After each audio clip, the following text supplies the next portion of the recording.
विश्वानि देव सवितरदुरितानि पराशुभ यद्भद्रं तन्न आशुभ योगेन चित्तस्य पदेन वाचां मलं शरीरस्य च वैद्यकेन योपाकरोतं प्रवरं मुनीनां पतञ्जलिं प्राञ्जलिरानतोऽस्मि पतञ्जलिं प्राञ्जलिरानतोऽस्मि। ओम श्री परमात्मा नमः। योग दर्शन के समाधिपाद पर हम विचार कर रहे थे, जिसमें ईश्वर प्रणिधान प्रकरण के अंतर्गत ईश्वर के स्वरूप पर हम चर्चा कर रहे थे।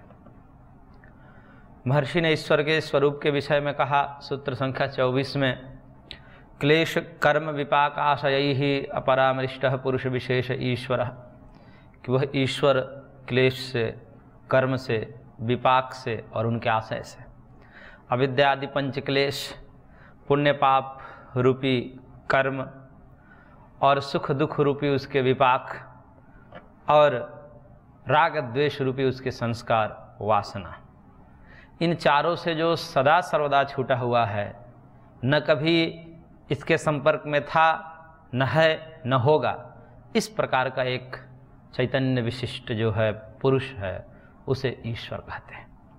सामान्य जीव हों, वो इन क्लेश कर्म आदि के संपर्क में रहते हैं।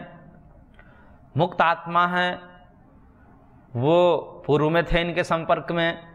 प्रकृति लीन पुरुष हैं, उनकी भी संभावना है कि वो भी कभी आगे आ सकते हैं, परंतु परमात्मा की न पूर्व बंध है और न ही अनंतर बंध है, यानी कि उत्तर बंध है।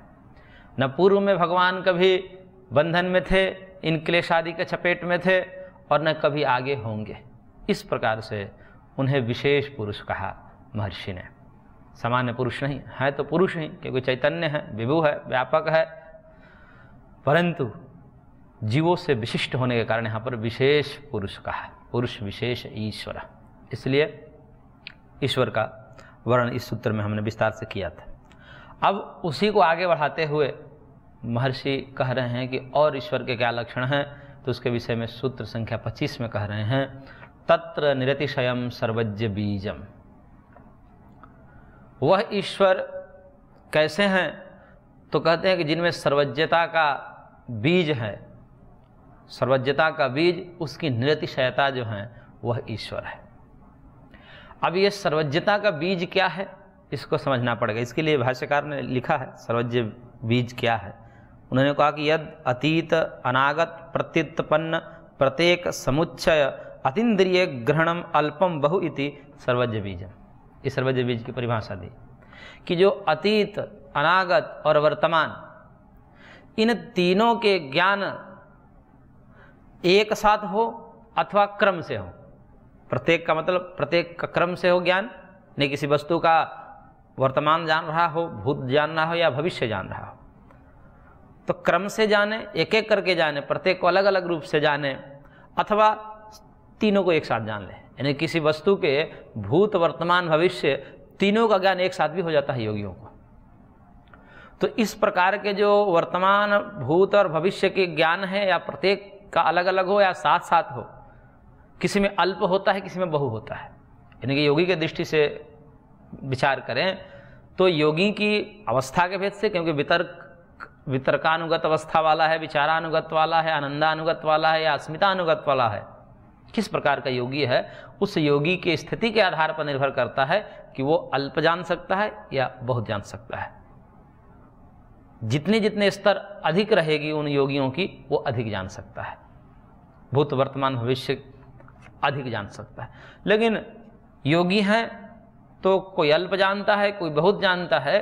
तो ये जो भूत, वर्तमान, भविष्य के विषय में अल्प जानना हो या अधिक जानना हो, एक साथ जानना हो या अथवा क्रम से जानना हो, यह जो ज्ञान है, इसे ही सर्वज्ञ का बीज कहा जाता है।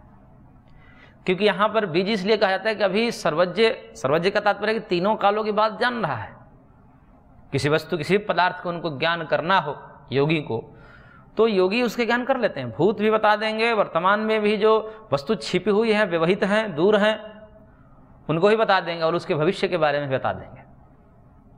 तो ये सर्वज्ञता हुई, तीनों काल के बता रहे थे, सर्वज्ञ हैं ये भी। परंतु इनमें यह होता है कि उस योगी से अधिक दूसरा योगी बता सकता है जो ऊंची अवस्था में है, उनसे भी अधिक तीसरा योगी बता सकता है जो उनसे भी ऊंची अवस्था में है। तो इस प्रकार से इनके जो सर्वज्ञ ज्ञान है वो अतिशय वाला है। अतिशय का मतलब ये होता है कि उनका ज्ञान एक दूसरे के ज्ञान से अतिक्रमित हो जाता है, यानी कि एक योगी ज्ञान दूसरे के ज्ञान के द्वारा न्यून हो जाता है, क्योंकि अधिक जिसका ज्ञान होगा वो और विस्तार से बता देगा भूत वर्तमान भविष्य। कोई अल्प बताया, कोई विस्तार से बता दिया, कोई और विस्तार से बता दिया। इस प्रकार से जब करते हैं तो यहाँ पर ज्ञान तो सबको है, परंतु ये ज्ञान सातिशय है, एक ज्ञान से दूसरे का ज्ञान अधिक हो जाता है, तो ये सातिशय है। तो तीनों कालों की बात जानते हैं, इसलिए ये सर्वज्ञता तो है, लेकिन ये बीज रूप में है, ये बीज है, यही सर्वज्ञता का बीज है जो कि योगियों में होता है। ये सर्वज्ञता बीज किस में होती है? योगियों में होती है। और इसी को भाष्यकार कह रहे हैं कि एतद् ही वर्धमानम यत्र नियतिशयम स सर्वज्ञ। ये जो सर्वज्ञता का बीज है अभी योगियों में, इन्हीं को वर्धमान बढ़ाता हुआ और यहाँ तक कर दिया जाए, उसको बढ़ाते बढ़ाते बढ़ाते बढ़ाते एक ऐसी स्थिति तक पहुँचा दी जाए जहाँ के आगे और नहीं बढ़ाया जा सकता। ऐसी कल्पना कर लीजिए कि एक योगी से ज्ञान दूसरे योगी का ज़्यादा है, दूसरे से तीसरे, तीसरे से चौथे का, सबको मिला दीजिए, सबके बुद्धि को एक साथ मिला दीजिए, कितना ज्ञान होगा, उसको भी बढ़ाते जाइए। और जहाँ पर बढ़ाते बढ़ाते बढ़ाते एक ऐसी स्थिति आएगी कि भाई इससे अधिक और ज्ञान नहीं हो सकता, तो वह जो स्थिति होगी ज्ञान की दृष्टि से, उसको कहते हैं निरतिशय। अब उससे आगे कुछ नहीं हो सकता। सातिशयता का मतलब उसके ऊपर एक है, उसके ऊपर एक है, उसके ऊपर एक है, ये सातिशय हो गया। लेकिन सबसे ऊपर है जो, उसके ऊपर कोई नहीं है, उसके ज्ञान का मुकाबला कोई नहीं कर सकता, ऐसी स्थिति में जब पहुंच जाता है, उसी स्थिति को कहते हैं सर्वज्ञ। और वही सर्वज्ञ की जो निरतिशयता है, निरतिशय सर्वज्ञ उसी को कहते हैं कि अब सर्वज्ञ ऐसा सर्वज्ञ हो गया जो निरतिशय है। सर्वज्ञ योगी भी होते हैं परंतु सातिशय वाले होते हैं, लेकिन परमात्मा का सर्वज्ञ जो है वो निरतिशय वाला है, यानी कि उनके बराबर और उनसे अधिक ज्ञान किसी का नहीं हो सकता। तो वह ज्ञान जहां तक पहुंच जाता है, पराकाष्ठा को प्राप्त कर लेता है, उसी ज्ञान को कहते हैं निरतिशय सर्वज्ञ। अस्ति काष्ठा प्राप्ति सर्वज्ञ बीजस्य सातिशत्वात् परिणामवत् इति। क्योंकि सर्वज्ञता का जो बीज है इसकी पराकाष्ठा हो सकती है, क्योंकि थोड़े थोड़े सब में ज्ञान है, उस ज्ञान को और बढ़ाया जा सकता है, क्योंकि दिखता है कोई कम जानता है, कोई ज़्यादा जानता है योगियों के स्तर के आधार पर। अब उसको बढ़ाते बढ़ाते बढ़ाते एक ऐसी स्थिति तो कल्पना कर ही जा सकती है कि एक ऐसी स्थिति आएगी ज्ञान की जहाँ पर उससे अधिक कोई नहीं जान सकता। ये कैसे, उसके लिए एक उदाहरण दिया भाष्यकार ने। जैसे परिमाण, परिमाण होते हैं, साइज को बोलते हैं परिमाण, किसी पदार्थ की साइज को परिमाण बोलते हैं। तो परिमाण जैसे होते हैं, अणु परिमाण होते हैं, महत् परिमाण होते हैं। अणु का मतलब जो दृष्टिगोचरित नहीं होता है, परमाणु में जो साइज होती है, परमाणु के साइज को अणु परिमाण कहा जाता है। और उससे जब संघात होकर के पदार्थ बनते हैं, उनमें जो परिमाण आता है उसको महत् परिमाण कहा जाता है। तो उसमें चाहे सरसों के दाने हो, आंवला हो, या बेल हो, नारियल हो, कद्दू हो, कोई भी पदार्थ हो, यहाँ तक कि ये घर, मकान, पर्वत आदि जो पदार्थ दिख रहे हैं, इनका जो साइज है ये परिमाण है, इसको भी महत् परिमाण के अंतर्गत ही कहा जाता है। यानी कि जो जो दृष्टिगोचरित हैं आंखों से, उससे महत् परिमाण कहा जाता है। अब इसको और फैलाते जाइए, उससे बड़ा क्या हो सकता है, उससे बड़ा क्या हो सकता है, पर्वत से बड़ा क्या हो सकता है, धरती हो सकती है, उससे बड़ा क्या हो सकता है, सूर्य हो सकता है, उससे बड़ा क्या हो सकता है। ऐसे करते करते देखेंगे तो परम महत् परिमाण आकाश तक जाकर सिमट जाते हैं। आकाश है, आकाश से बड़ा क्या है? शास्त्र में तो ऐसे कहते हैं परमात्मा है, परंतु भौतिक दृष्टिया हम जब देखते हैं तो आकाश से बड़ा हमको कुछ दिखाई नहीं देता, क्योंकि आकाश का जो परिमाण है, साइज है, वो परम महत् परिमाण है। उससे बड़ा अब कोई नहीं हो सकता, क्योंकि इसकी काष्ठा प्राप्ति हो गई, परिमाण की काष्ठा प्राप्ति हो गई, पराकाष्ठा पर चला गया परिमाण कि अब इससे बड़ा क्या हो सकता है। तो इसी प्रकार से जिस प्रकार परिणाम की पराकाष्ठा कर देते हैं तो परम महत् परिमाण बन जाता है आकाश में, उसी प्रकार से ज्ञान की भी पराकाष्ठा कर देते हैं तो निरतिशय सर्वज्ञ ज्ञान हो जाता है, जो कि परमात्मा में होता है। तो यह परमात्मा कैसे हैं? निरतिशय सर्वज्ञ वाले हैं, सामान्य सर्वज्ञ नहीं। सर्वज्ञ ऋषि भी होते हैं, महर्षि भी होते हैं, योगी भी होते हैं, परंतु ईश्वर तो निरतिशय सर्वज्ञ वाला है। इसीलिए सर्वज्ञता में अंतर है। हम सर्वज्ञ हो सकते हैं परंतु निरतिशय सर्वज्ञ नहीं हो सकते। निरतिशय सर्वज्ञ तो एकमात्र परमात्मा ही है। तो यत्र काष्ठा प्राप्ति ज्ञानस्य स सर्वज्ञ, जहाँ पर ज्ञान की पराकाष्ठा है उसी को सर्वज्ञ कहा जाता है। और सच पुरुष विशेष इति, वह कौन है? पुरुष विशेष है, यानी कि सामान्य पुरुष नहीं है। और एक बात यहाँ पर कह रहे हैं कि सामान्य मात्रोपसंहारे च कृतोपक्षयम अनुमानम न विशेष प्रतिपत्तो समर्थमिति। एक बात कह रहे हैं यहाँ पर कि यदि सामान्य से कोई सामान्य ज्ञान यानी कि अनुमान से कोई बोध हो रहा है हमें, तो उसमें सामान्य ज्ञान होता है। अनुमान हम कोई कर रहे हैं परमात्मा के विषय में कि परमात्मा ऐसे हैं, सर्वज्ञ हैं, उनमें इतने ज्ञान हैं, ये हम अनुमान कर रहे हैं एक प्रकार से। जैसे परिमाण के समान काष्ठा प्राप्ति जहाँ होती है उसे सर्वज्ञ कहते हैं, ऐसे ईश्वर, ये सब अनुमान है। तो कह रहे हैं कि अनुमान से जो हमें ज्ञान होता है वो सामान्य मात्र उपसंहार, समान मात्र बोध होता है, न विशेष प्रतिपत्तो समर्थमिति। अनुमान से विशेष ज्ञान नहीं हो सकता, यानी कि अनुमान विशेष ज्ञान कराने में असमर्थ होता है, समर्थ नहीं होता। विशेष ज्ञान का मतलब वो कैसा ज्ञान होगा, वो कैसे होंगे, उनका क्या नाम होगा, इस प्रकार के जो विशेष ज्ञान करने की जो हमारी इच्छा होती है तर्क से, तो कहते हैं कि अनुमान से वो नहीं हो सकता। अनुमान से बस इतना ही हो सकता है कि वो सर्वज्ञ हैं, वो सबसे अधिक ज्ञानवान हैं, इतना ही हो सकता है। क्यों? क्योंकि हम देखते हैं कि उनके बनाई हुई जो सृष्टि है, उसी बनाई हुई किसी एक सृष्टि के विषय में हम अभी पूरे नहीं जान पाए। एक परमाणु के भी विषय में अभी हम पूरे नहीं जान पाए हैं। अभी वैज्ञानिक उसमें दृढ़ता के साथ ये नहीं कह सकते कि बस इतना ही है। वो भी जो है उसमें प्रयत्नशील है और आगे आगे कल्पनाएं होती जा रही हैं कि परमाणु के अंदर क्या है, इलेक्ट्रॉन, प्रोटॉन, न्यूट्रॉन है, उसके अंदर भी क्या है। तो ऐसे करते करते अभी एक ऐसी स्थिति में नहीं आ गए हैं कि कह दें कि सब ज्ञान कर ले, करें कि नहीं, अभी बहुत सी चीज़ें इसमें है जानने योग्य, जिसे और मशक्क़त किया जाए, पुरुषार्थ किया जाए तो जाना जा सकता है। तो जब परमात्मा की बनाई हुई सृष्टि के कण के विषय में हम अभी नहीं जान पाए, तो ये पूरी सृष्टि चल रही है, वो किसी विज्ञान से चल रही है। वो कितना बड़ा वैज्ञानिक हैं जो जिनके बनाई हुए एक छोटे मात्र कण के विषय में, अभी रक्त के एक बूंद के विषय में हम नहीं जान पाए, उसमें भी क्या क्या तत्व हो सकते हैं। सेल के भी विषय में भी पूरी बात नहीं कही जा सकती। तो उनके एक बनाई हुई कण के विषय में जब दिमाग खराब हो जाता है समझने वाले हम जैसे मनुष्यों के लिए, तो ये पूरी सृष्टि को समझना बड़ा कठिन है। इसलिए कहना पड़ता है कि जिसने सृष्टि को बनाया होगा अवश्य ही वो ज्ञानी होगा, क्योंकि ये जो चीजें चल रही है वो दिमाग से चल रही है, बुद्धिपूर्वक चल रही है, बिना बुद्धि के तो चल नहीं रही है। शरीर की ही संरचना देख लें, किस प्रकार से अंगों की व्यवस्था बनाई है, सबके कार्य व्यवस्थित किए गए हैं।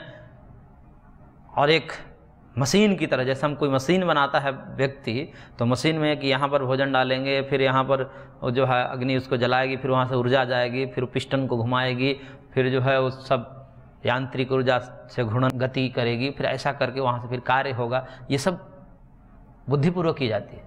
ठीक वैसे ये भी एक यंत्र है। तो इस यंत्र को जो बनाने वाला है, क्या वो बिना ज्ञान से बना दिया? बिना ज्ञान से तो नहीं बना सकता। ये मूर्ख की संरचना ही तो कोई कह ही नहीं सकता कि जो शरीर बनाया है, संसार बनाया है, कितना व्यवस्थित बनाया है। अग्नि को गर्म बना दिया, जल को ठंडा बना दिया। अब कोई कहे कि नहीं, अग्नि को ठंडा कर देना चाहिए, जल को गर्म कर देना चाहिए, ऐसा अपने से कहना ये घातक हो सकता है। यदि ऐसे हो जाए मनुष्य के द्वारा तो फिर घातक हो जाएगी। परंतु ये जो व्यवस्था बनाई गई है ये बहुत सुव्यवस्थित है, ज्ञानपूर्वक है, इसलिए कहा जाता है कि वो परमात्मा ज्ञान स्वरूप होंगे। और वो कितना ज्ञानवान होंगे? हम लोगों से ज़्यादा ही होंगे, क्योंकि विश्व के जितने मनुष्य हैं उन सब मनुष्य की बुद्धियों को आपस में जोड़ दिया जाए और उन बुद्धियों को और बढ़ाता जाए बढ़ाता जाए बढ़ाता जाए और निरतिशय तक ले जाया जाए, जिसे आगे नहीं हो सकता, वह जो स्थिति होगी वह परमात्मा के ज्ञान की स्थिति होगी। उसी को यहाँ पर कहा गया तत्र निरतिशयम सर्वज्ञ बीजम। तो इसलिए कहा कि ये तो अब जो ज्ञान हम कर रहे हैं ये अनुमान के द्वारा कर रहे हैं, तो अनुमान जो है कभी भी सामान्य ज्ञान करा सकता है, विशेष ज्ञान नहीं करा सकता है। और तस्य संज्ञादि विशेष प्रतिपत्ति आगमतः पर्यन्वेष्या, और उसके नाम आदि की बात तो भूल ही जाइए। किस परमात्मा का क्या नाम है, उसका स्वरूप क्या है, उसका परिमाण क्या है, साइज क्या है, उनके क्या क्या कर्म हैं, ये जो सब ज्ञान है ये तो आगम से ही यानी कि वेद से ही, शास्त्र से ही समझने की कोशिश करनी चाहिए, क्योंकि वहाँ बुद्धि काम करना बंद कर देती है इन सब में कि भगवान का नाम क्या है। क्योंकि नाम ही अदृश्य है तो नाम कहाँ से आपको दिखेगा? अब उसका क्या नाम है ये कौन बताएगा? तो कहेंगे शास्त्र बताएंगे, वेद बताएंगे। और उसी को कहा ब्रह्म सूत्र में शास्त्रियोनित्वात्, कि उनको जानने में शास्त्र ही कारण है। शास्त्र का मतलब वेद। तो वेदैक समधिगम्य ब्रह्म है, वेदैक समधिगम्य धर्म है। इन दोनों तत्वों को वेद से ही जाना जाता है। इसलिए कहा महर्षि ने आगमतः पर्यन्वेष्य, उसको आगम से वेद से जानने का प्रयास करना चाहिए। और वो कैसे हैं? अब कोई अपने बुद्धि से कह देता है कि अरे भगवान ने यदि सृष्टि बनाई, चलो ज्ञान पूर्वक बनाई है, लेकिन इसमें क्या ज्ञान है? तो अज्ञान है। किसी को गरीब बना दिया, किसी को धनी बना दिया, किसी को निर्बल बना दिया, किसी को सबल बना दिया, किसी को रोगी बना दिया, किसको निरोगी बना दिया। ये क्या है? ये पागलपन नहीं दिख रही है सृष्टि में? ऐसा कहते हैं। तो उसके लिए कहा जा रहा है कि तस्य आत्मा अनुग्रहाभावे अपि भूतानुग्रह प्रयोजनम। वो परमात्मा जो है वह आत्मा अनुग्रह भावे अपि, आत्मा अनुग्रह का मतलब अपने अनुग्रह के लिए, अपने पर कुछ, अपने स्वार्थ सिद्धि के लिए कुछ नहीं करते। आत्मा अनुग्रह का अभाव होते हुए भी, यानी कि उनके अंदर स्वार्थ का अभाव होते हुए भी भूतानुग्रह प्रयोजनम, उनके जो सृष्टि करने का जो प्रयोजन है भूतों पर अनुग्रह करना, कृपा करना। भूतों को कृपा, भूत यानी प्राणियों पर कृपा करने के लिए, उनको सुखी बनाने के लिए जगत बनाया है। उनका अपना कोई प्रयोजन नहीं है कि जगत को बना देंगे तो ये जगत में आए हुए जीव हमारी प्रशंसा करेंगे, हमारा जप करेंगे। ऐसा भगवान को कोई अपेक्षा नहीं होती। ये तो हमारी अपेक्षा है कि हम उनका भजन करें तो हमारे दुख दूर हो जाए। ये हमारा स्वार्थ हो सकता है, परंतु परमात्मा की ये स्वार्थ नहीं है कि वो हमसे अपनी स्तुति करवाना चाह रहे हैं। उनको क्या लेना देना? हम उनकी प्रशंसा कर देंगे, हम उनकी कोई स्तुति गा देंगे तो उस परमात्मा में कोई वृद्धि हो जाएगी, परमात्मा प्रशंसित हो जाएंगे? ऐसा नहीं है। परमात्मा पूर्ण है। अब पूर्ण व्यक्ति जो होता है, पूर्ण जो तत्व होता है, उसमें कभी घटोत्तरी और बढ़ोतरी नहीं होती। क्यों घट जाएगा, बढ़ जाएगा, हमारी प्रशंसा से बढ़ जाएगा, निंदा से घट जाएगा, ऐसा कुछ नहीं हो सकता। क्योंकि ऐसा होता तब तक तो हो जाता। परमात्मा को कितने गाली देने वाले लोग हैं, नास्तिक हैं, लेकिन परमात्मा को कोई अंतर नहीं पड़ता, क्योंकि जानते हैं कि भाई ये मूर्ख है, ये क्या कर सकता है। और कोई स्तुति कर रहा है तो उसके लिए भी भगवान स्तुति करता है, तो कर्म है। अब स्तुति कर्म है, भगवान कर्म के आधार पर ये सृष्टि बनाई है कि भाई जो जैसा कर्म करेगा वैसा फल पाएगा। तो एक स्तुति भी कर्म है, तो उसका क्या फल होगा? वो फल भगवान दे देते हैं। यदि स्तुति में वो धन धान्य आदि मांगता है तो धन धान्य आदि दे देते हैं, और यदि स्तुति में वो अपने आप को मांगता है, आत्मस्वरूप मांगता है, तो उसको आत्मानुभूति करा देते हैं।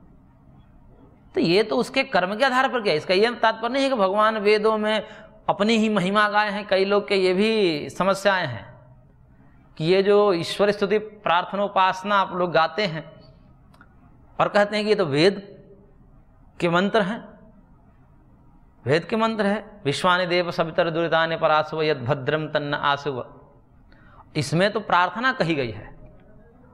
और परमात्मा क्या अपनी ही प्रार्थना अपने से कर रहा है? तो कई लोग इसको कहते हैं कि नहीं, ये ऋषियों ने गाया है, वेद को ऋषियों ने गाया है, जबरदस्ती है, भगवान के द्वारा कथित मानते हैं। ऐसा नहीं है। भगवान स्तुति गाए हैं, ऋषियों के मुख से गाए हैं। स्तुति किस लिए गाए हैं? वो अपनी स्तुति करवाने के लिए नहीं गाए हैं, क्योंकि इनको पता है कि बाद में ये दुखित होंगे, और दुखित होंगे तो उस समय याद आएगी इनको, तो स्तुति कैसे करेंगे। इसलिए उन्होंने स्तुति सिखा दी कि देखिए ऐसे स्तुति करना। जैसे बाप अपने छोटे बेटे को सिखाता है शिष्टाचार कि बच्चा ऐसे पैर पड़ा जाता है, तो पहले अपने पैर पकड़वाता है उससे, पकड़ो ऐसे, अपने हाथ ऐसे जोड़ता कहता है कि ऐसे प्रणाम करो, झुको, झुक कर भी दिखाता है वो पिता, तो फिर बच्चा झुकता है। तो इसका तात्पर्य ये नहीं हुआ कि वो पिता जो है अपना पैर छुआना चाह रहा है, एक शिष्टाचार बताना चाह रहा है। क्यों? बच्चा है, बालक है, उसको पता नहीं है। इसलिए हम अल्पज्य जीव हैं, हमको क्या पता कि कैसे प्रार्थना की जाती है। इसलिए भगवान वेद में प्रार्थना के मंत्र भी गाए हैं कि हमें काम पड़ेंगे, हम दुखों से जब संतप्त होंगे तब त्राहिमाम करेंगे। उस समय कैसे उद्गार हमारे अंदर से निकलेंगे, वो कैसी भावनाएं निकलनी चाहिए, उसको वेदों में पहले से भगवान बता दिया। अब उसको हम गाते हैं तो भगवान से जुड़ जाते हैं। तो ये हमारा स्वार्थ हो सकता है, परमात्मा का स्वार्थ नहीं है। वेदों का उपदेश करने में भी परमात्मा का स्वार्थ नहीं है, जगत की रचना करने में भी परमात्मा का स्वार्थ नहीं है। परमात्मा तो भूतों पर अनुग्रह करने के लिए प्रवृत्त होते हैं। इसलिए भूतानुग्रह प्रयोजन, उनका एकमात्र प्रयोजन है भूतों पर अनुग्रह करना। और वो कैसे करते हैं भूतों पर अनुग्रह? ज्ञान धर्मोपदेशेन कल्प प्रलय महाप्रलयेषु संसारिणः पुरुष अनुविद्धरिष्यामि इति। ज्ञान धर्मोपदेशेन, ज्ञान के उपदेश के द्वारा, धर्म के उपदेश के द्वारा, यानी कि वेद शास्त्र के उपदेश के द्वारा वो दूसरों को मार्ग दिखाते हैं। क्योंकि वेद शास्त्र आदि नहीं बताते तो कैसे पता चलता हमको कि इस जगत में करना क्या है हमें। क्योंकि जैसे कोई एक सामान्य यंत्र बनाया जाता है तो उस यंत्र बनाने के लिए विधि निषेध के रूप में एक पुस्तिका दी जाती है कि इस यंत्र को ऐसे चलाना, ऐसे करोगे तो ये खराब हो जाएगा, ऐसा मत चलाना, ऐसा विधि निषेध उसमें दिया जाता है।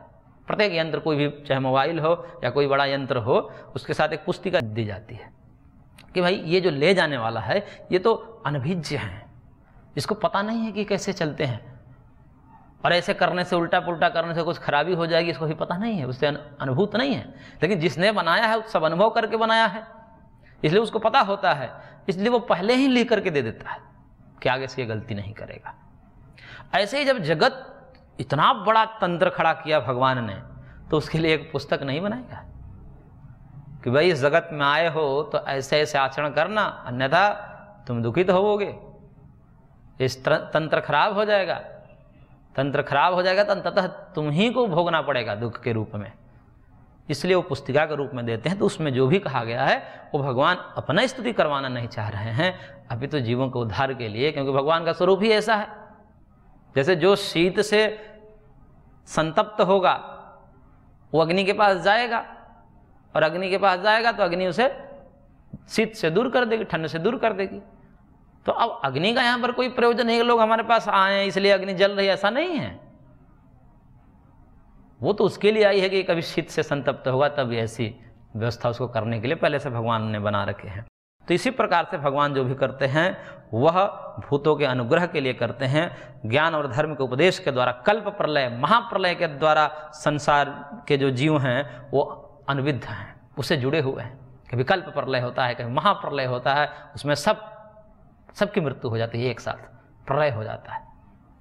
तो ऐसे प्रलय से युक्त संसार में सब दुखों से पीड़ित है, उनके लिए भगवान ज्ञान का मार्ग देते हैं। कहते हैं भैया इससे ऊपर उठो, एक ऐसी स्थिति है क्योंकि देह रहेगा तब तक ये सब चलेगा, कल्प प्रलय महाप्रलय, तुम इससे उठ जाओ, आत्मभाव में आ जाओ, ये सब तुमको दुखित नहीं करेंगे। इसलिए भगवान भूतों पर अनुग्रह के लिए करते हैं। तथा च उक्तम, जैसा कि कहा गया है, आदि विद्वान निर्माण चित्तम अधिष्ठाय कारुण्यात भगवान परमर्षयासुरये जिज्ञासमानाय तंत्रम प्रोवाच इति। जिस प्रकार से आदि विद्वान महर्षि कपिल, जो स्वयं से ही अपने सब तंत्रों को खड़ा किया है, अपने आप से जो है अवतरण लेकर के करुणावशात भगवान कपिल ने अपने शिष्य आसुरी को जो ज्ञान दिया, वो इसलिए नहीं दिया कि ये हमारा स्तुति करेगा हम कितने ज्ञानी हैं। अभी तो आसुरी के अंदर जो दुखों से दूर होने की एक अभिप्सा थी, अभिलाषा थी, उसको जान करके कृपा पूर्वक उन्होंने ज्ञान दे दिया और कहा कि तुम दुखों से दूर हो जाओ। उनका कतई तात्पर्य नहीं है कि ज्ञान के रूप में, ज्ञानी के रूप में हमें प्रशंसा करे इसलिए ज्ञान नहीं दिया। तो जिस प्रकार से भगवान कपिल ने अपने शिष्य आसुरी के लिए सांख्य शास्त्र का जो ज्ञान दिया, वो किस कारण से दिया? निस्वार्थ भाव से, उसको दुखों को दूर करने के लिए। ठीक ऐसे ही परमात्मा भी जो भी ज्ञान का उपदेश देते हैं वेदों के माध्यम से, वो जीवों के अनुग्रह के लिए देते हैं। भूतानुग्रह एवं प्रयोजनम। तो इस प्रकार से यहाँ पर भगवान के विषय में हमने पढ़ा, आगे और पढ़ेंगे। आज की कक्षा को हम यहीं पर विराम देते हैं, शेष अगले अंक में। ओम शांति शांति शांति।